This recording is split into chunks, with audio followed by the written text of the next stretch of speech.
오래된 비밀 이서윤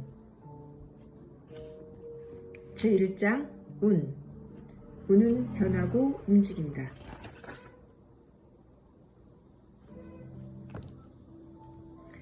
변화는 행운의 시작이다. 만물은 바뀌고 별도 이동한다. 등왕각. 어떤 영광도 어떤 절망도 30년 이상 갈 수는 없다. 10대 시절 명리학을 배울 때 스승님이 주신 가르침입니다. 일반인의 경우 보통 전성기는 10년입니다. 강산이 한 번 변할 만큼의 시간이지요.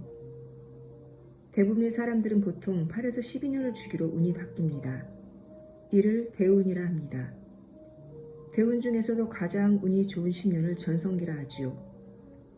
그러나 더러 인격적으로 좋은 구조가 형성되어 그 이상을 가는 경우도 있습니다. 하지만 그렇게 이어져도 한 사람에게 좋은 운은 30년을 넘길 수 없습니다. 그 반대로 좋지 않은 시기도 마찬가지로 적용됩니다. 이런 동양 운명학의 가르침은 서양 운명학에서도 똑같이 발견됩니다. 토성의 공전 주기가 30년 남짓이라는 사실을 아시는지요? 그래서 운의 주기가 이른바 토성 리턴과 맞물리게 된다는 것도 우연이 아니랍니다. 소운의 주기는 약 1년 2개월에서 2년인데 대운의 주기 안에서 변화하지요. 이른바 소운이 아무리 좋아도 대운의 영향 아래에 놓여 있다는 게 운의 원리랍니다. 예를 들면 영등포구 여의도동이라는 주소에서 구는 대운, 동은 소운에 해당하는 셈입니다. 용하는 것은 없다라는 자연의 섭리가 운명학에도 그대로 적용이 됩니다. 생명이 있는 모든 것들은 변하고 또 소멸하니까요. 자, 이렇게 운은 끊임없이 변화합니다. 당신은 이런 운을 어떻게 활용해야 행복한 삶을 살 수 있을까요? 우선 기본적인 3가지 전략을 생각하고 실천해야 합니다. 첫째, 변화를 받아들여라. 버락 오바마가 담대하게 체인지를 외치며 흑인 최초로 미국 대통령이 되었고 이제 재선에 성공했습니다. 당신도 자신의 변화를 주도할 수 있는 용기를 가져야 합니다. 물론 지금의 삶 역시 많은 시간과 노력이 쌓인 결과물이겠지요. 숱한 점들이 만나 선을 이루니까요. 이처럼 우리의 삶도 작은 변화가 끊임없이 이어진 궤적을 이루고 있습니다. 저항하고 부정한다고 해서 변하지 않는 것은 없습니다. 변화의 흐름을 거스르는 저항은 삶을 더욱 힘들게 할 뿐입니다. 바람이 남쪽으로 불 때는 남쪽으로 날개짓을 해야 합니다. 북쪽을 향하면 맞바람을 맞게 되지요. 변화를 두려워할 게 아니라 변하지 않음을 두려워해야 합니다. 둘째, 변화는 행운이다. 변화는 반드시 나에게 도움이 된다는 신념을 가져야 합니다. 인생만사 세옹지마란 말이 있지요. 겉으로는 당신을 불행하게 만든 변화라도 실제로는 행운으로 작용하는 경우가 다반사입니다. 한때 아버지 회사의 부도로 힘든 상황이었지만 오히려 마음 공부에 집중했던 적이 있습니다. 우선 불행의 늪에서 허우적거리지 않겠다는 생각이 강했지요. 저는 이런 마음으로 힘든 상황을 극복하면서 뚜벅뚜벅 운명학의 세계로 걸어갔습니다. 모든 변화는 행운의 시작이랍니다. 셋째, 변화에 감사하라.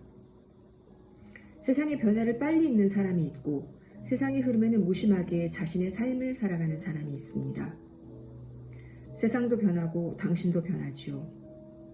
한 생명의 소멸이 새 생명의 탄생으로 이어지듯 변화는 당신의 성장과 행운을 약속합니다. 얼마나 감사한 일인가요? 우주의 에너지가 당신에게 변화라는 기회를 주고 있으니까요. 행운의 기회를 붙잡기 위해 당신은 내면의 잠재력을 일깨워야 합니다. 그래서 내면의 건너편에 있는 더 큰 나를 만나는 것이지요. 이것은 당신에게 새로운 행운의 기회가 주어진다는 의미랍니다.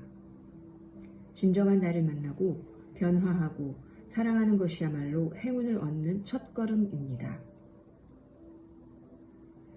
행운을 준비하는 습관.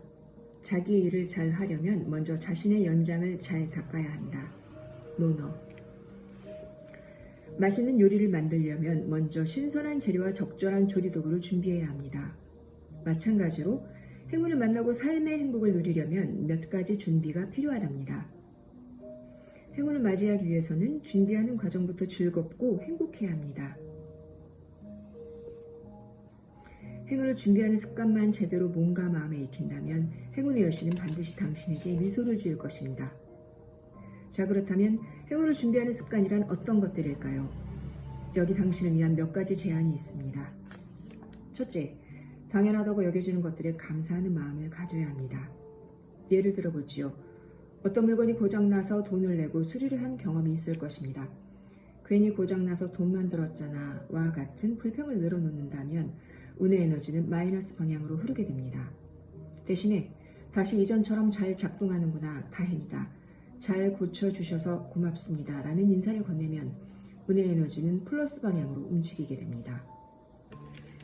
실제로 우리의 일상생활은 무언가를 서로 주고받는 관계의 연속입니다. 누구에게 뭔가를 주었으니까 돌려받는 게 당연하다고요?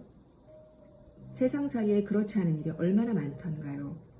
합당한 대가를 지불했다 해도 그에 걸맞는 보답이 있다면 이는 분명 감사해야 할 일입니다.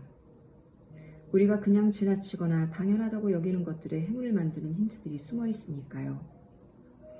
당장 오늘부터 가게에서 값을 치르고 나오면서 진심을 담아 감사합니다라고 말하는 연습을 해보기 바랍니다. 많이 파세요와 같은 덕담도 좋습니다. 운은 일단 방향이 정해지면 일정 기간 동안은 그 방향으로 지속해서 움직이려는 성질을 가지고 있습니다. 따라서 노력한 만큼 대가가 돌아올 때 감사하는 마음을 가져야 합니다. 그런 노력들이 결국은 더 큰 행운이 들어올 수 있도록 길을 내는 것이지요. 행운이 행운을 부르는 것이랍니다. 둘째, 마음에 들지 않는다면 무시해야 합니다. 당신의 하루가 좋은 일로만 가득할 수는 없습니다. 불쾌하고 짜증나는 일들이 불쑥불쑥 끼어들 수도 있습니다. 회사 업무상 만나는 거래처 담당자와의 마찰, 상사의 부당한 업무 지시, 금전적인 손실, 가족 간의 불화 등등 당신을 괴롭힌 일들은 도처에 널려 있게 마련이지요. 이럴 때 어떻게 대처하냐고요? 당신의 감정과 마음을 상하게 하는 사건이나 일 속으로 빠져들지 않도록 하세요. 서로 상대의 분노가 당신을 향할 때도 피하거나 무시해야 합니다. 같이 반응할수록 행운을 불러오는 에너지만 소진할 뿐입니다. 행운은 편안한 마음 곁으로 다가간다는 사실을 명심하세요. 셋째, 지혜로운 친구나 가족을 잘 섬겨야 합니다. 일반적으로 운이 좋은 사람 주위에는 귀인들이 다수 포진해 있는 경우가 많습니다. 인생의 갈림길에서 그릇된 길보다는 올바른 길로 이끄는 인생의 스승들이지요. 인생의 반은 혼자 살고 반은 함께 산다는 말이 있지요. 귀인, 즉 운 좋은 사람과 함께 길을 가야 행운을 만나는 기회를 누릴 수 있습니다. 돈으로 살 수 없는 귀한 인연은 소중하게 다루고 가꾸어야 합니다. 특히 당신도 그들에게 무언가를 줄 수 있는 귀인이 되겠다는 마음가짐이 중요합니다. 그럴 때 당신의 그릇이 커지고 또 혼자 해결하기 힘든 일들도 술술 풀리는 행운을 경험할 수 있습니다. 감사하기, 무시하기, 주변 섬기기 등 이런 세 가지 습관은 사는 게 다 그렇지 뭐라며 한숨 짓는 힘든 인생의 탈출구가 되어줄 것입니다. 그리고 당신의 부러움을 사던 사람들이 살아가는 인생의 트럭으로 당신이 옮겨갈 수 있게 할 것입니다.